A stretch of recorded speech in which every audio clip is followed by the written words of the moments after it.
ಬಂಟ್ವಾಳದ ಪೇಟೆಯಲ್ಲಿರುವ ನಂದನ ಹಿತ್ಲು ಶ್ರೀ ವೈದ್ಯನಾಥ ಅರಸು ಜುಮಾದಿ ಬಂಟ ದೈವಸ್ಥಾನದಲ್ಲಿ ಬುಧವಾರ ಪುನರ್ಕಲಶಾಭಿಷೇಕವು ಪೊಳಲಿ ಗಿರಿಪ್ರಕಾಶ್ ತಂತ್ರಿಯವರ ನೇತೃತ್ವದಲ್ಲಿ ನೆರವೇರಿತು.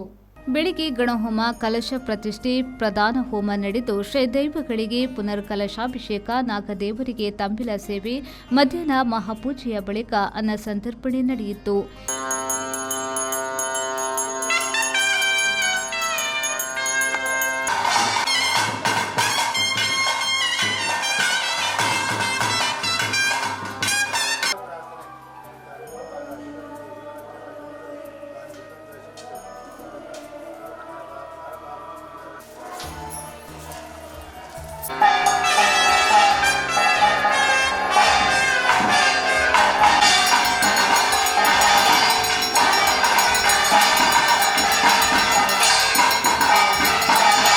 ಈ ಸಂದರ್ಭದಲ್ಲಿ ದೇವಸ್ಥಾನದ ಆಡಳಿತ ಸಮಿತಿ ಅಧ್ಯಕ್ಷ ಗಣೇಶ್ ಸುವರ್ಣ ತುಂಬೆ, 4 ಮನೆತನದವರಾದ ವಿಶ್ವನಾಥ್ ಪೊನ್ನಂಗಿಲಗುತ್ತು, ಲೋಕೇಶ್ ಬಂಗೇರ, ಗಾಣದ ಬಡ್ಪು, ಲೋಕನಾಥ್ ಬಡಕೊಟ್ಟು, ಸಂಜೀವ ಪೆಲತಿಮಾರ್ ಹಾಗೂ ಸ್ಥಳೀಯ ಪ್ರಮುಖರು ಉಪಸ್ಥಿತರಿದ್ದರು.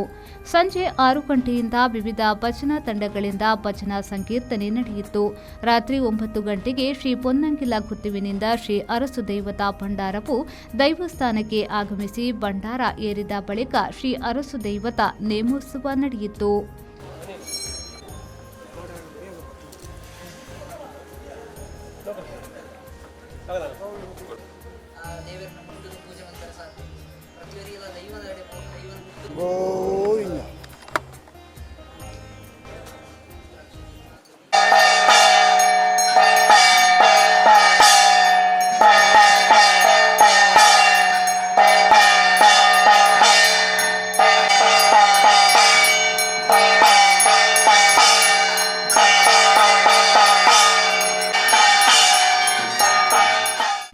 ಸಂದೀಪ್ ಸಾಲಿಯನ್, ವಿ4 ನ್ಯೂಸ್, ಬಂಟ್ವಾಳ.